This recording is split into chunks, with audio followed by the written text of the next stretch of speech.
आप सभी को नमस्कार। आज सुनते हैं महर्षि विभांडक की कहानी, जिनका वीर्य एक हिरनी के गर्भ स्थापित हुआ, जिसे एक महर्षि ऋषि सिंह की ऋषि का जन्म हुआ, जिन्होंने दशरथ जी के यहां जाकर पुत्र यष्टि यज्ञ करवाया था।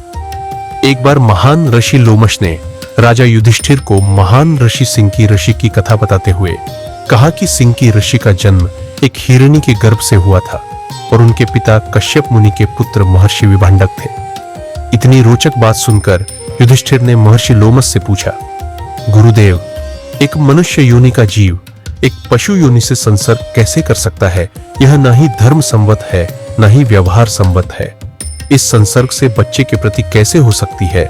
और इस अप्रकृति संसर्ग से जन्म हुआ बच्चा एक महान अर्षि कैसे हो सकता है? कृपया इन संपूर्ण बातों को मुझे विस्तार पूर्वक बताइए। तब लोमश ऋषि ने कहा, महर्षि कश्यप के पुत्र महर्षि विभांडक तपस्या में अग्रगणित है। एक जंगल में रहकर घनघोर तपस्या किया करते थे। उनकी तपस्या इतनी कठिन थी कि उसे समय उनके जैसा तपस्या करने वाला इस धरती में कोई भी विद्यमान नहीं था। अपनी तपस्या के प्रभाव से वह प्रजापति ब्रह्मा के समान देदीप्यमान होते थे।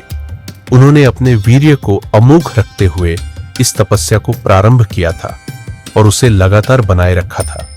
उनके तेज से देवताओं के मन में जलन की भावना उत्पन्न हो गई थी और इस तपस्या को देवता बर्दाश्त नहीं कर पा रहे थे। इसके लिए सभी देवताओं ने इंद्र से याचना की, किसी भी तरह विभांडक आराशी के ताप को रोका जाए, क्योंकि इंद्र को भी डर था कि कहीं विभांडक आराशी की तपस्या से वह ब्रह्मा जी से मेरे इंद्रलोक को प्राप्त न कर ले।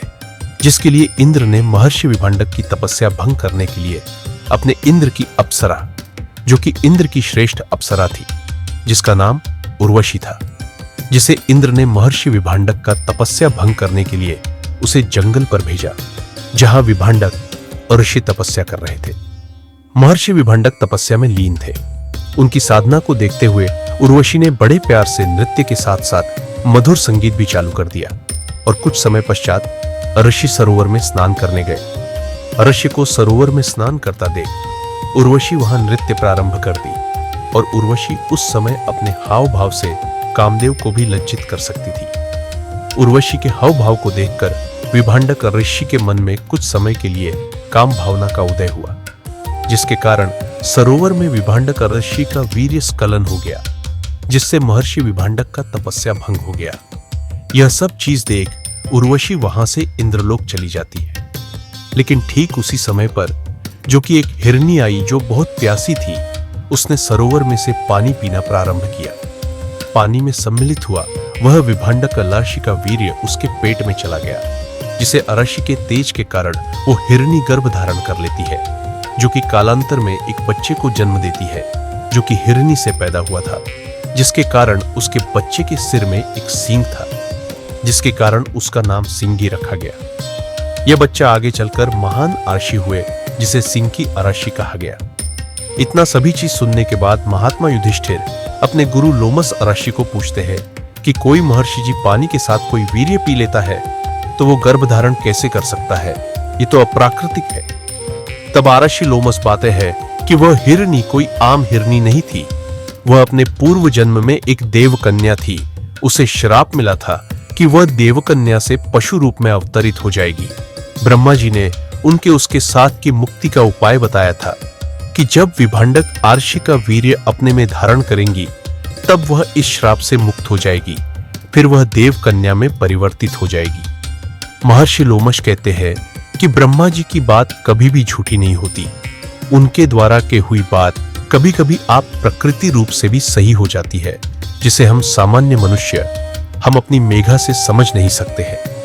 महर्षि आगे कथा प्रारंभ करते और कहते हैं कि वह बच्चा महर्षि विभांडक के पुत्र थे, जिसके कारण उसे बच्चे का लालन पालन पोषण महर्षि विभांडक किया। लेकिन एक स्त्री के कारण महर्षि विभांडक का तप संपूर्ण नहीं हो पाया था, जिसके कारण वह स्त्रियों से घृणा करते थे। वह अपने पुत्र को स्त्री के परछाई से भी दूर रखना चाहते थे, जिसके कारण वह अपने पुत्र को लेकर उसे राज्य से बहुत दूर एक जंगल में रहना चालू कर दिया। लेकिन युवा अवस्था तक सिंह ऋषि ने अपने पिता के अलावा किसी भी मनुष्य को नहीं देखा था और इधर विभांडक ऋषि क्रोध भरे हुए थे। उसे क्रोध के कारण उसे नगर में अकाल पड़ गया। वह नगर अंगदेश कहलाता था। वहां के राजा थे राजा रोमपाद। अंग देश में अकाल बहुत देर तक चलता रहा क्योंकि विभांडक आरशी का क्रोध शांत नहीं हो रहा था। राजा रोमपाद बहुत प्रयास करके हार गए क्योंकि अकाल उनके राज्य से जाने का नाम नहीं ले रहा था। फिर राजा ने बहुत से विद्वानों अपने सभा में बुलाया और इस अकाल को दूर करने का उपाय पूछा। तब शास्त्रों में निपुण विद्वानों ने परामर्श कर इसका उपाय निकला कि यदि किसी भी तरह सींग आरशी के कदम अंग देश में पड़ जाते हैं तो यह राज्य अकाल से मुक्त हो जाएगा। राजा रोमपाद अयोध्या के राजा दशरथ के परम मित्र थे।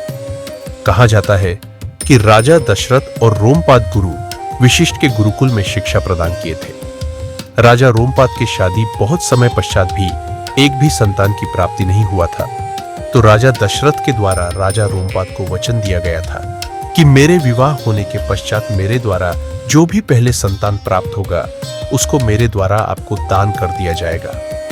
तथ्य पक्ष राजा दशरथ के विवाह होने के बाद उनके यहाँ एक पुत्री प्राप्त हुई जिसे राजा दशरथ ने राजा रोमपाद को दान कर दिया, जिसका नाम शांता रखा गया। इधर विद्वानों द्वारा राजा को बताया जाता है आप कैसे भी करके सिंह की आरशी को अपने राज्य में लाया जाए। राजा के अनेक प्रयास के बाद भी सिंह ऋषि नहीं आते क्योंकि सिंह की आरशी ने अपने पिता के अलावा किसी और को नहीं देखा था। राजा को यह डर था कि सिंह की आरशी द्वारा किसी को श्राप शौप ना दे दे क्योंकि वह बहुत तपस्वी आरशी थे। फिर राजा द्वारा अपने राज्य से कुछ लोगों को वहां भेजा गया जो कि वो लोग सिंह की आरशी के आश्रम के पास आश्रम बनाकर रहने लगे। कुछ समय के बाद सिंह आरशी की नजर उन सभी के ऊपर पड़ जाती है क्योंकि सिंह की आरशी एक जंगल में रहते थे और कंदमूल का सेवन करते थे। उन लोगों के द्वारा अनेक प्रकार के फल और अनेक प्रकार के मिठाइयां दिखाया जाता था कि सिंह की आरशी उनके पास आकर मिले। यह सभी कार्य वे लोग जब सिंह की आरशी के पिताजी उनके आश्रम में नहीं रहते थे वह तब करना चले जाते थे। तब यह लोग सिंगी ऋषि को अनेक प्रकार के फल फूल का सेवन करते थे। सिंगी ऋषि ने कभी भी सकरा का सेवन नहीं किया था। उनके द्वारा सिंगी ऋषि जी को लड्डू का सेवन कराया गया। उन्हें यह बहुत ही मीठा फल की तरह लगा। फिर यह लोग अनेक प्रकार के और मिठाइयां और मीठी मीठी बातें करके सिंगी आरशी को हुए राज्य में अपने साथ ले आते हैं। राज्य में सिंगी ऋषि के कदम पड़ते ही राज्य में बारिश होना चालू हो जाता है और राज्य की अकाल समाप्त हो जाता है। राज्य में बारिश होता देख विभांडक ऋषि समझ जाते हैं कि सिंह की ऋषि राज्य में चले गए हैं। राजा जानते थे कि विभांडक ऋषि बहुत क्रोधित होंगे। राजा द्वारा राज्य में विभांडक ऋषि के प्रवेश करने से पहले राजा को कुछ करना था क्योंकि विभांडक ऋषि बहुत क्रोधित थे। फिर राजा ने भोले भाले सिंह की ऋषि का विवाह अपनी पुत्री शांता से कर देते हैं। जब वह देखते हैं कि सिंगी ऋषि विवाह शांता से हो गया है जो कि राजा की पुत्री थी तो वह शांत हो जाते हैं। ये सब के पश्चात राजा युधिष्ठिर अपने गुरु से पूछते हैं कि राजा दशरथ को तो संतान की प्राप्ति तो एक बार हो गया था, उसके बाद भी सिंगी ऋषि के द्वारा पुत्रों की प्राप्ति के लिए यज्ञ क्यों कराया गया।